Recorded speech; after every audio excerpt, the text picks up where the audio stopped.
Hello and welcome dear student. तो आज हम जो अभी तक पुराने अपने लेक्चर हुए हैं उनके ऊपर कुछ क्वेश्चंस डिस्कस करने जा रहे हैं।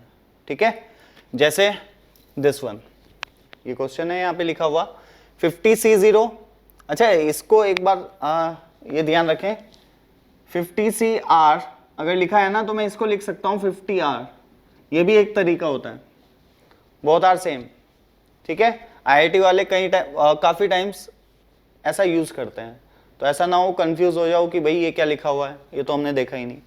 तो इसलिए मैंने बता दिया, क्वेश्चन को इसी तरीके से लिख के दिखा दिया है कि 50CR 50R both are same. ठीक है, तो देखते हैं। देखो ये है 50C0 50C1, तो ये क्या लिखा हुआ है 50C0 into 50C1 50C1 50C2। Okay, and लिख सकते हैं 50C2 50C3।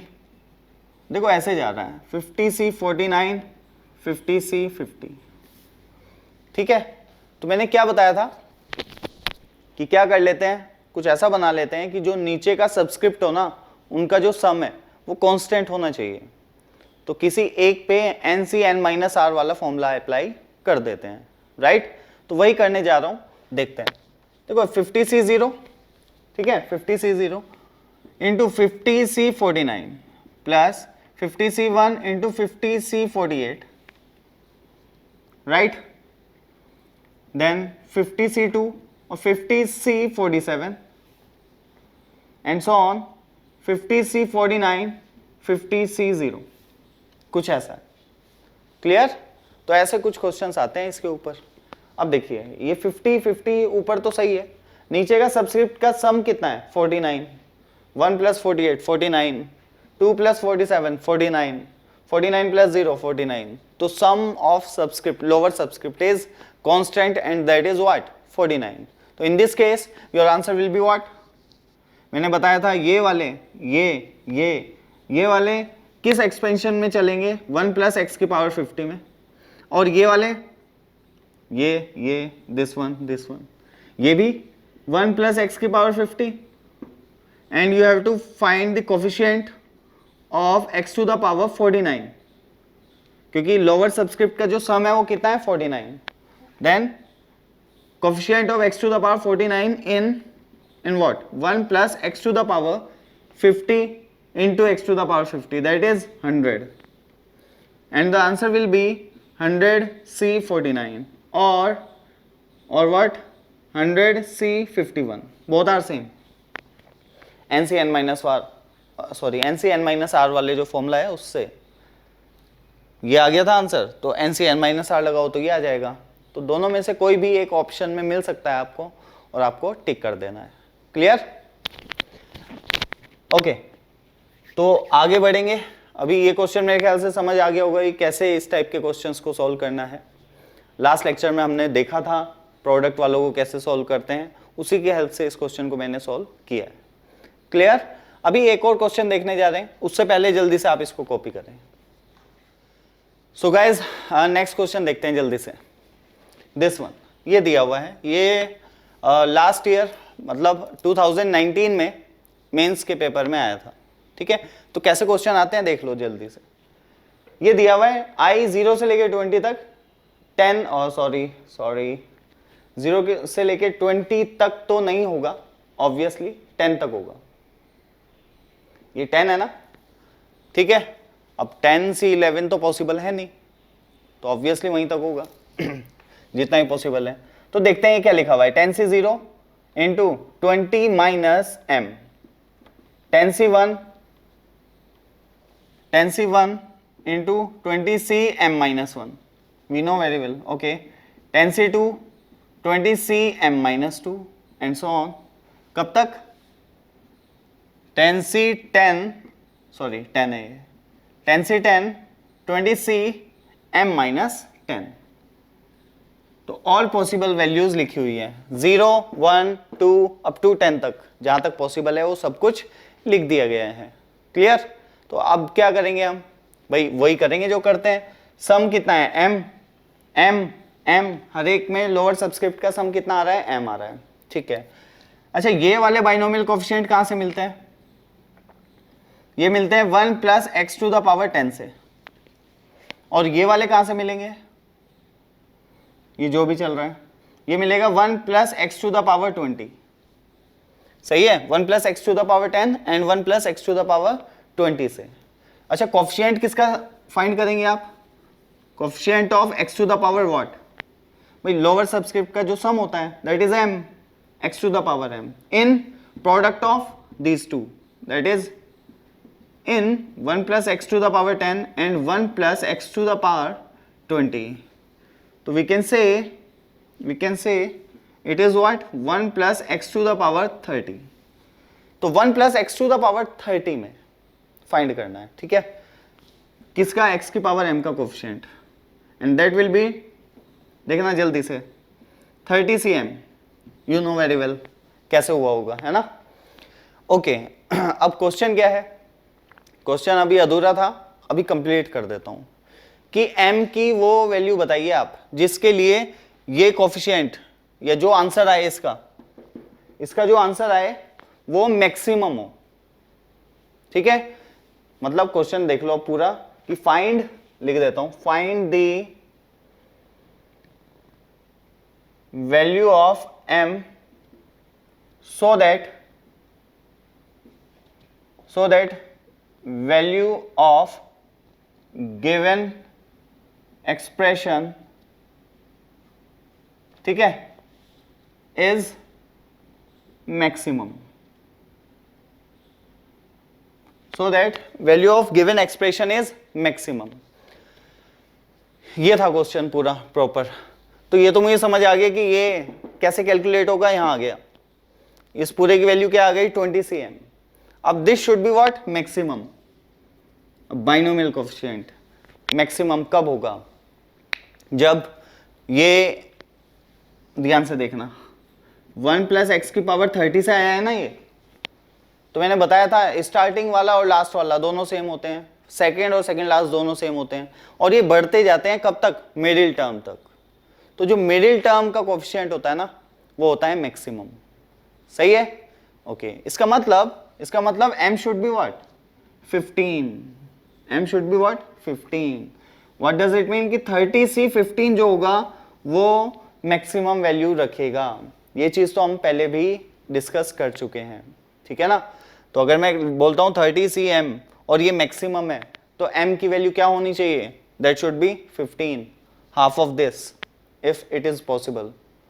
If it is possible मतलब भाई 30 है तो हाफ कर सकते हो, 31 होगा तो हाफ नहीं कर पाओगे। ऐसे केस में जब यहाँ पे ओड होते हैं तो ऐसे केस में तुम्हें पता है 2 मिडिल टर्म मिलती हैं, और 2 मिडिल टर्म की जो कोफिशिएंट होंगे वो आपका आंसर आ जाता है। क्लियर है? सही बात है, बिल्कुल।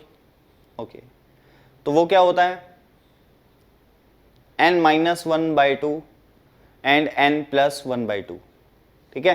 तो उस केस में अगर ऐसा कुछ दिया होता 31 cm, ठीक है, और 31 cm के केस में पूछा है कि भाई ये बताओ मैक्सिमम कब होगा, तो मैं कहूंगा m = 31, देखना ध्यान से, 31 - 1/2 और 31 + 1/2। ये कितना आएगा? 15, और ये कितना आएगा? 16। तो 15 और 16 जो दोनों होंगे वही होंगे मैक्सिमम, ठीक है या नहीं? क्लियर है? ओके, जैसे एक थोड़े सा देख भी सकते हो आप, जैसे 5C0 ऑड वाले के लिए बात कर रहे हैं ना, ठीक है, 5C0, 5C1, 5C2, 5C3, 5C4, 5C5, right? ऐसा है मान लो, तो इसकी मिडिल टर्म कौन है? ये दोनों है मिडिल टर्म, सही है? तो उसका लोअर सबस्क्रिप्ट क्या है? एक का 2 है, एक का 3 है। तो 5 से उसको कैसे ऑब्टेन किया जा सकता है? देखो, ये है 5 - 1/2 और ये है 5 + 1/2, और अगर इसमें पूछा जाए ना कि कौन मैक्सिमम है, कौन सबसे बड़ा है, तो मिडिल टर्म्स के जो कोफिशिएंट हैं वो सबसे बड़े हैं, this one and this one, and both are equal, दोनों ही सेम होंगे और सबसे बड़े होंगे। तो कैसे निकाला? 5 - 1/2, 5 + 1/2, ऐसे, इससे क्या मिल जाता है, मिडिल टर्म का जो बाइनोमियल कोफिशिएंट होगा वो। अब कुछ लोग शायद सोच रहे होंगे कि यार जब मिडिल टर्म पढ़ाया था तब तो ऐसा बताया था कि भाई ऐसे निकालते हैं 31 प्लस 1/2 एंड 31 प्लस 1/2 प्लस 1, वो वाली टर्म्स होती हैं मिडिल टर्म। बिल्कुल सही बात है। अगर मैं बात करूं 31 प्लस 1/2, ठीक है, वो कितना होगा, वो आएगा 16। तो 16th टर्म एंड मैंने क्या बताया था, n प्लस 1/2 प्लस 1, सही है, एंड 17 टर्म। तो मिडिल टर्म की अगर बात करें तो वो बताता है कि कौन सी मिडिल टर्म होगी। जैसे इस केस में बता रहा है, अगर मैं इसमें पूछूं 31 cm में, ये कहां से आया है, यहां से, इसकी मिडिल टर्म कौन सी होंगी, 1 प्लस एक्स की पावर 30। तो obviously 16 and 17, n plus 1/2 and n plus 1/2 plus 1। लेकिन उनका बाइनोमियल कोफिशिएंट क्या होगा, तो 16th टर्म का बाइनोमियल कोफिशिएंट होगा this one and 17th term का बाइनोमियल कोफिशिएंट होगा दिस वन। एक कम होता है, पता होना चाहिए। t ऑफ r प्लस 1 अगर एक टर्म है तो उसका बाइनोमियल कोफिशिएंट होता है NCR, t of r plus 1 का होता है NCR। तो मैं यहां पे बाइनोमियल कोफिशिएंट के लोअर सबस्क्रिप्ट की बात कर रहा था, इसलिए ध्यान रहे अगर आपको बाइनोमियल कोफिशिएंट के लोअर सबस्क्रिप्ट को फाइंड करना है, किसके, मिडिल टर्म के, तो आप क्या यूज करेंगे, दिस वन, ठीक है, ओके। अगर ऑड होता है तो 2 मिडिल टर्म पॉसिबल होती हैं, और वो तुम्हें पता होना चाहिए क्यों, ठीक है। 2 मिडिल टर्म पॉसिबल होती हैं, 31 माइनस 1/2 एंड 31 प्लस 1/2, ठीक है, ओके। ये क्या है, ये उनका लोअर सबस्क्रिप्ट है, किनका, मिडिल टर्म्स का। लेकिन वो मिडिल टर्म्स होंगी कौन से नंबर पे, तो वो आप बोल सकते हैं जैसे आपने सीखा है, दैट इज 16th और 17th। दोबारा बता रहा हूं, 16th जो टर्म होगी वो मिडिल टर्म होगी एंड 17th जो टर्म होगी वो भी मिडिल टर्म होगी। 16th टर्म जो है उसका लोअर सबस्क्रिप्ट होगा 15 और 17th टर्म जो है उसका लोअर सबस्क्रिप्ट होगा 16, जो कि हमारा आंसर आया है 15 एंड 16, ठीक है। तो वो होंगी मैक्सिमम। तो ऐसे क्वेश्चन हो जाता है बिल्कुल।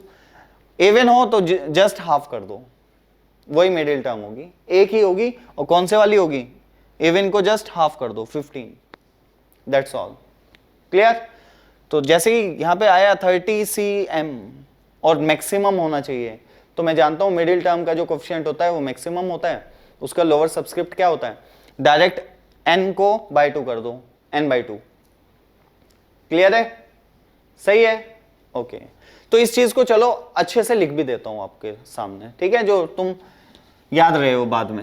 तो यहां पे एक बॉक्स बना लिया और लिख लिया कि भाई if we have NCM, if we have NCM as a middle term or having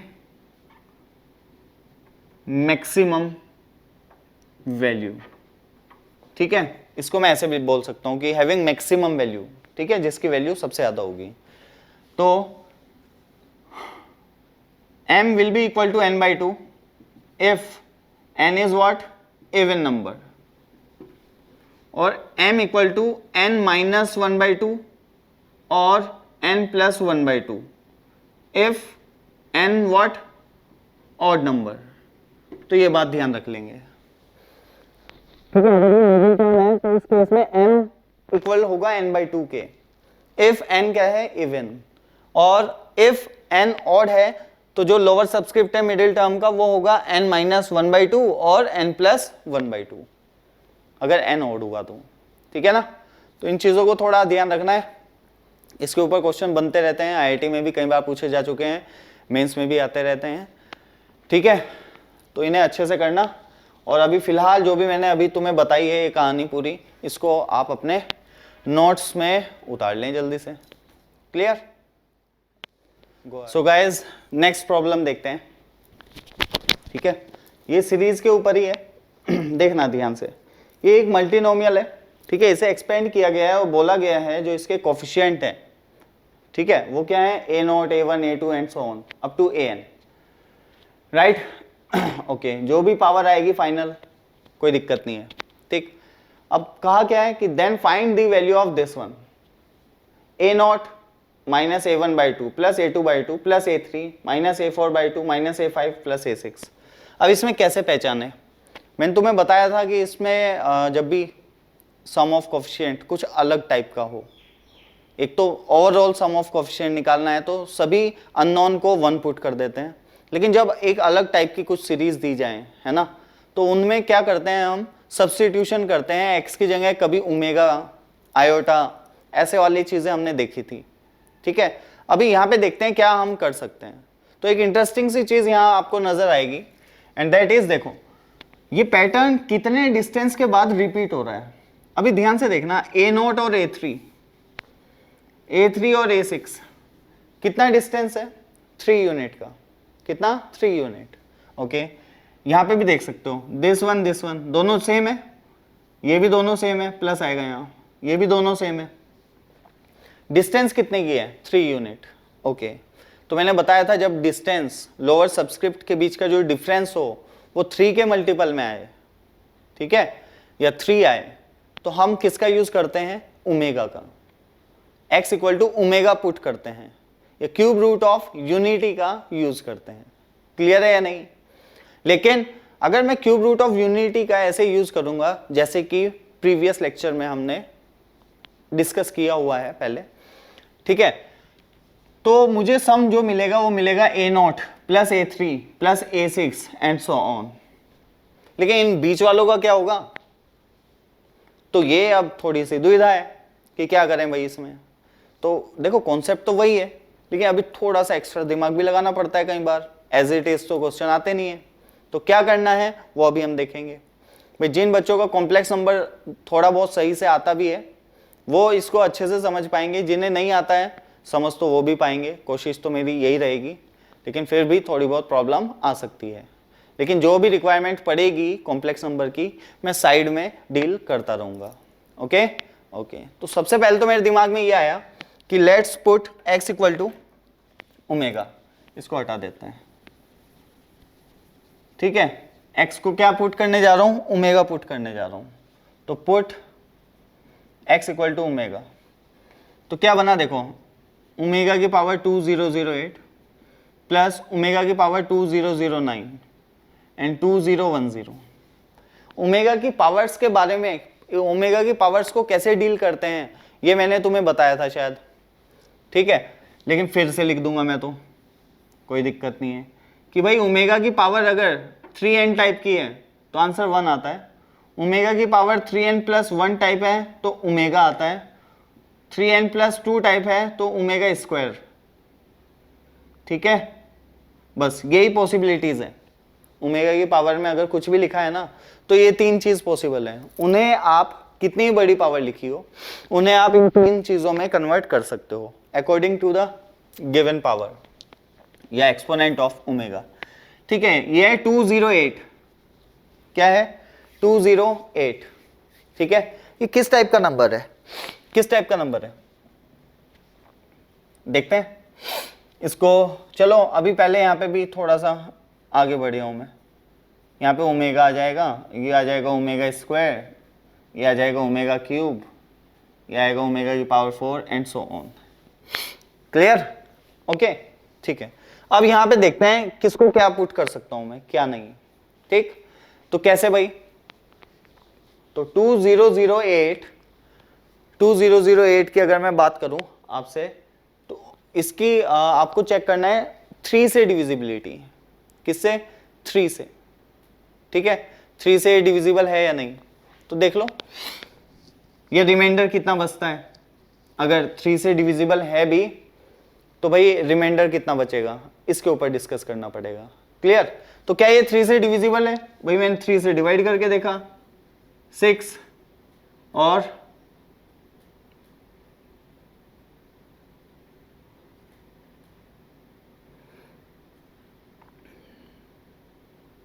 1 आ जाएगा रिमाइंडर,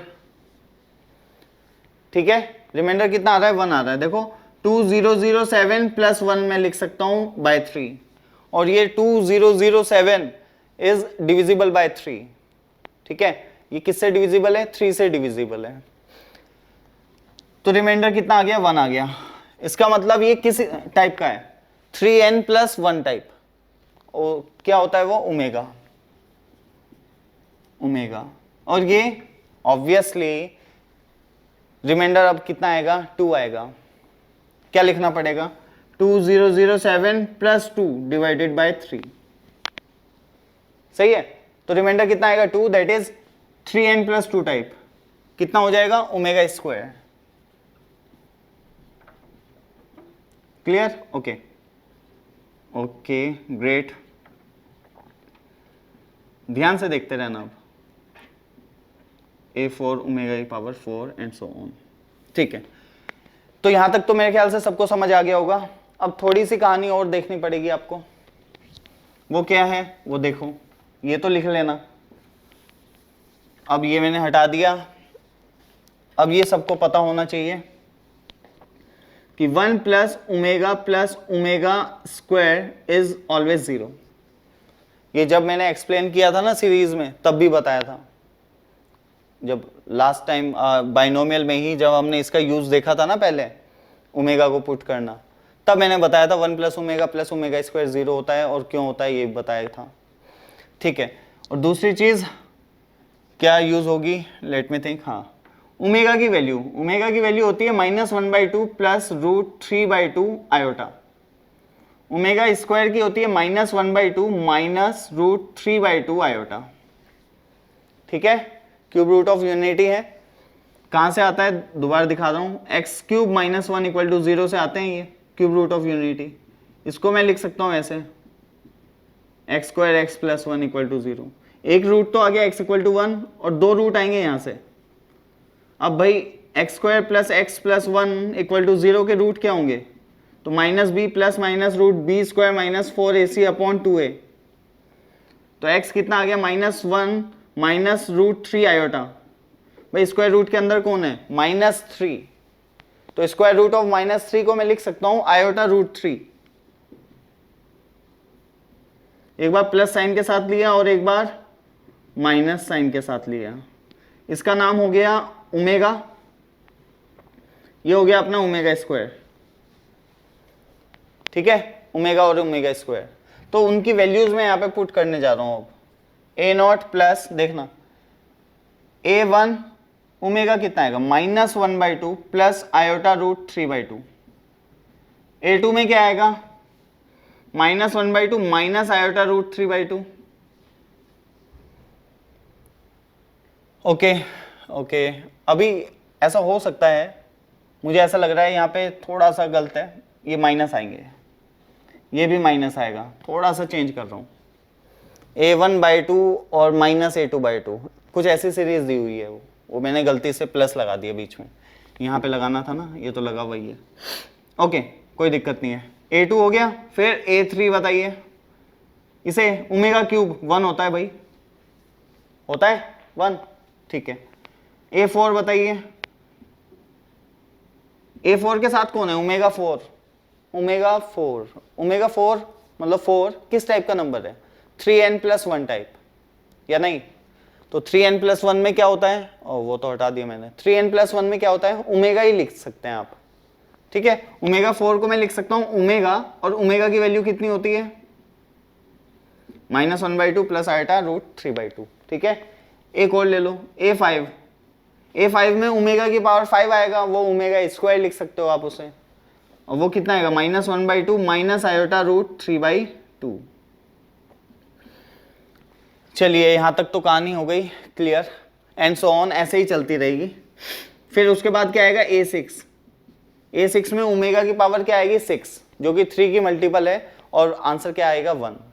ठीक है, ओके। अब ध्यान से देखना, अभी मैं क्या कर रहा हूं, रियल पार्ट को एक साथ ले रहा हूं और इमेजिनरी पार्ट को एक साथ अलग अलग कर रहा हूं।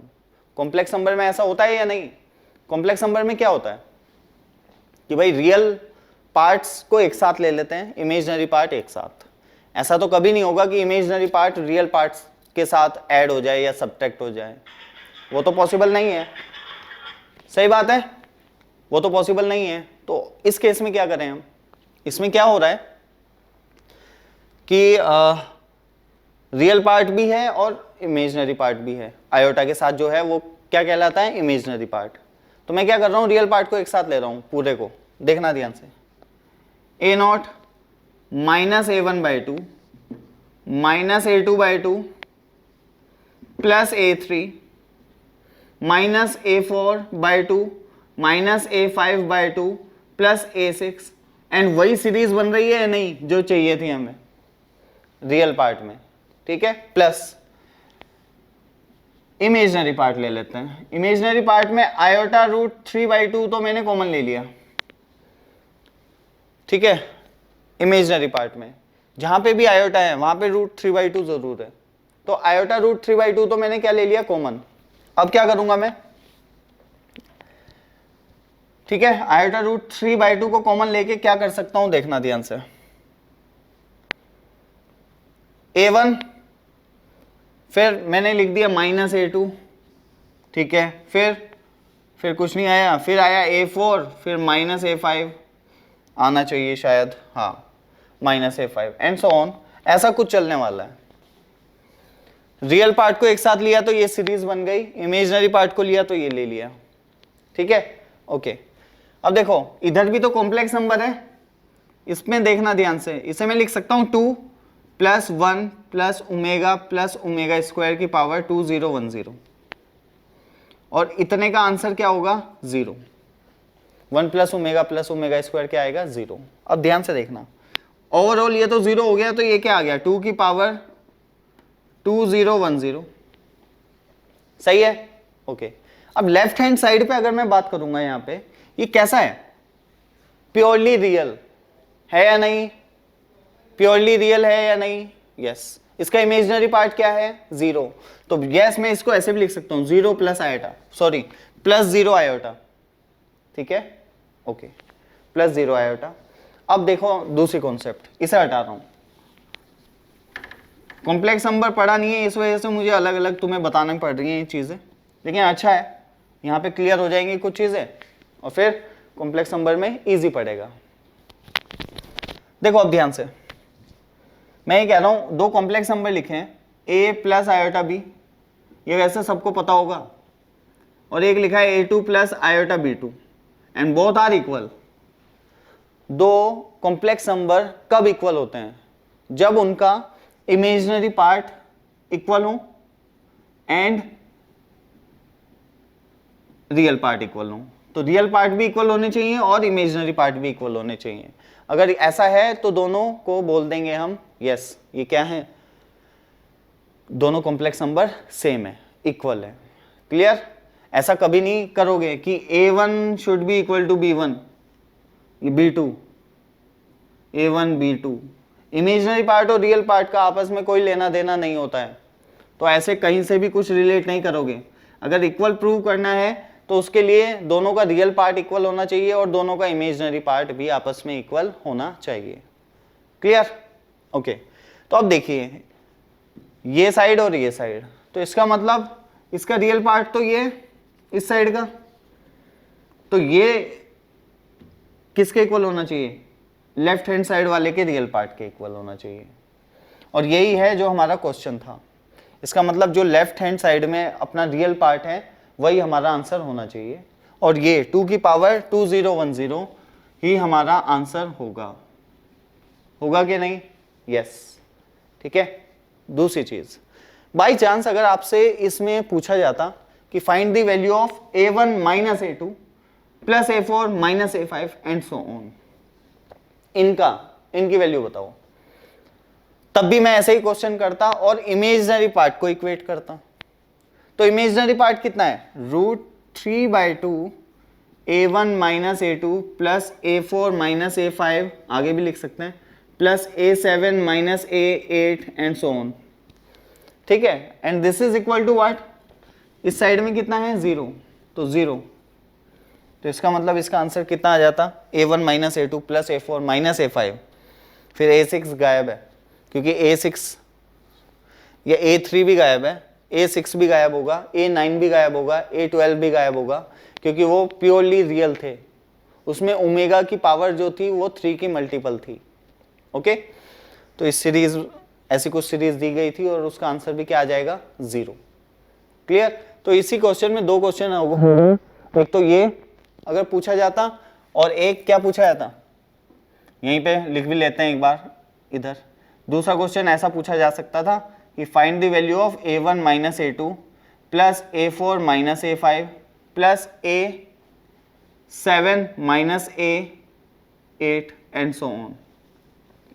तो यहां से कैसे हिंट मिलती अगर आप इसे स्टार्टिंग में देखते तो देखो ध्यान से, बिल्कुल इसको अगर आप ध्यान से देखोगे तो कौन गायब है इसमें कौन नहीं है? तो A3 नहीं है, A6 नहीं है, A9 नहीं है, A12 नहीं है, और ये सभी में एक क्वालिटी है, ये सभी किस x की पावर के कोफिशिएंट हैं? उस x की पावर के कोफिशिएंट हैं जिसकी पावर 3 की मल्टीपल हो। A3 x क्यूब का, A6 x की पावर 6 की, A9 x to the power 9 का। सही है? अब हमें एकदम से पता चल गया, ओके 3 के मल्टीपल में बात चल रही है कि वो सबस्क्रिप्ट यहाँ पे मतलब वो कोफिशिएंट यहाँ पे अवेलेबल नहीं है जिनके लोअर सबस्क्रिप्ट 3 के मल्टीपल है, और 3 के मल्टीपल जिनके लोअर सबस्क्रिप्ट है वो x की पावर 3 की मल्टीपल के कोफिशिएंट हैं। ठीक है, तो यहाँ से मेरे दिमाग में क्लिक होगा कि ओके ओमेगा का यूज करना है। क्यों? क्योंकि ओमेगा की पावर 3 की मल्टीपल जब होती है आंसर 1 आता है, तो कुछ अलग होता है ओमेगा में जब पावर 3 की मल्टीपल हो। अगर ऐसा कुछ हो रहा होता 4 के मल्टीपल में कि A4 गायब हो गया, ऐसा कुछ होता, मतलब A8 गायब हो गया, A12 गायब हो गया, तो I should think about iota. Why? Because if the power of iota is the multiple of 4, then it gives us what? 1. What? 1. Iota to the power 4 is always 1. Iota to the power 8 is always 1. Iota to the power 4n is always 1. ठीक है, तो वहां से हमारे दिमाग में आना चाहिए था कि आयोटा का यूज करो। तो ऐसे मैं तुम्हें जस्ट ये बता रहा हूं कि दिमाग में कैसे आए हमारे कि हमें यहाँ पे ओमेगा डालना है या आयोटा डालना है या कुछ ऐसा करना है, तो वो क्वेश्चन से समझ आता है। ऊपर वाले में दिख रहा था हमें कि भाई A0, A3, A6, A9 3 के मल्टीपल वाले एक जैसे हैं बिल्कुल। ठीक है, तो यहाँ से दिमाग में आया कि भाई ओमेगा का यूज करते हैं। ओके, सिमिलरली यहाँ पे A3, A0, A3, A6, A9 ये सभी गायब थे जो कि 3 के मल्टीपल है ना। तब मेरे दिमाग में आया कि ओहो ओमेगा की बात हो रही है, मतलब ओमेगा को यूज करते हैं। अब यूज करने का तरीका क्या हो, एक तो पहले सिखाया था और एक आज सिखा दिया कि आप ओमेगा को पुट करो और रियल पार्ट और इमेजिनरी पार्ट को अलग अलग करो और then compare them. Left side का रियल पार्ट, राइट साइड का रियल पार्ट, दोनों को इक्वेट करो। लेफ्ट साइड का इमेजिनरी पार्ट, राइट साइड का इमेजिनरी पार्ट, दोनों को इक्वेट करो, you will get your answer. Okay, तो ये रही बात इसकी। ठीक है, तो जल्दी से इसको नोट कर लो, इंपॉर्टेंट है।